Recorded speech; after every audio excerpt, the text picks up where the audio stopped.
Amici, buongiorno, rassegna stampa di oggi, notizie dal Polesine, offerta dell'Associazione Promozione Italia e Made in Polesine. Sponsor della puntata di oggi, la bottega dell'Acqua Viva, in via Po Vecchio 20 a Portoviro, spaccio di articoli ittici. Del Gazzettino, pagina nazionale, le mosse di Draghi, riapre chi vaccina, prima gli anziani, stop fiale ai giovani. Il Presidente del Consiglio dice non c'è ancora una data, ma lascia uno spiraglio per maggio. Sono in arrivo nuovi sostegni per oltre 32 miliardi e il recovery entro il 30 aprile.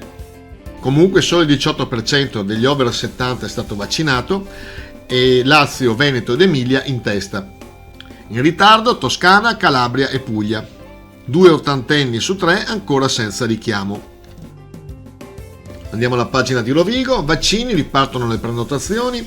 Da oggi sul portale dell'ULSS sarà di nuovo possibile fissare gli appuntamenti, ma le dosi disponibili sono ancora poche. Sono poco più di 2000 le fiale a disposizione degli over 70 per i giorni successivi al 13 aprile e purtroppo risalgono i contagi nelle RSA.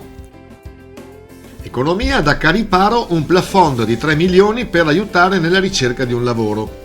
Un progetto della Fondazione Cariparo per favorire il reinserimento lavorativo delle persone in situazione di povertà o di emarginazione. Soggetti attuatori in sede locale saranno le diocesi, il CSV e la rete delle associazioni di volontariato. Sempre economia, Bancadria in salute, 4,5 milioni di utile nell'anno del Covid-19.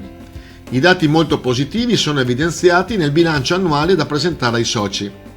La raccolta di depositi è aumentata di quasi il 10%, attestandosi a 1,4 miliardi. Delta, taglio di Po, la Chiesa senza matrimoni.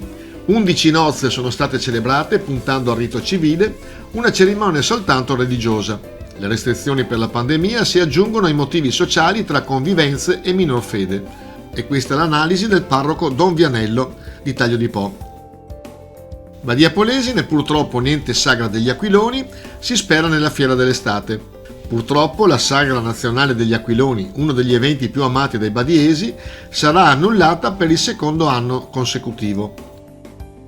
Prima pagina della Voce di Rovigo, c'è un servizio, il mio vaccino a Belgrado, il racconto di un imprenditore veneto 53enne. Ho fatto tutto online e tra l'altro la somministrazione della dose è gratuita. Io mi sono vaccinato a Belgrado. Dalla prenotazione al viaggio nessun intralcio. Un fenomeno che sta prendendo piede, anche se l'origine delle dosi fa arrabbiare, perché molte sono infatti un dono della UE. Agricoltura, gelate tardive, danni ed allarme.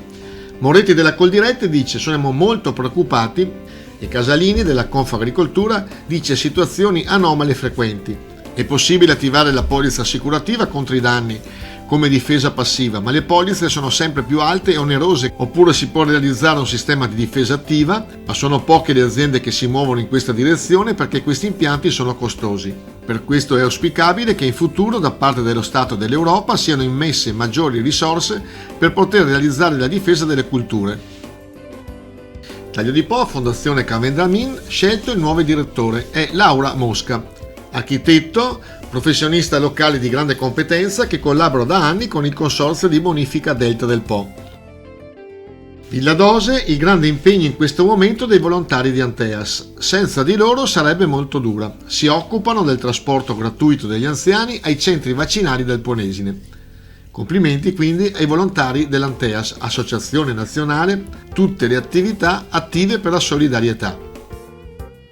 Puntata finita, vi ringraziamo naturalmente per la fedeltà con la quale ci seguite. Vi ricordiamo che alle ore 11.50 e alle ore 14 siamo anche su Radio Diva, sulle frequenze di 94 e 100 e da Leandro Maggi è sempre un piacere stare con voi. Ciao ciao!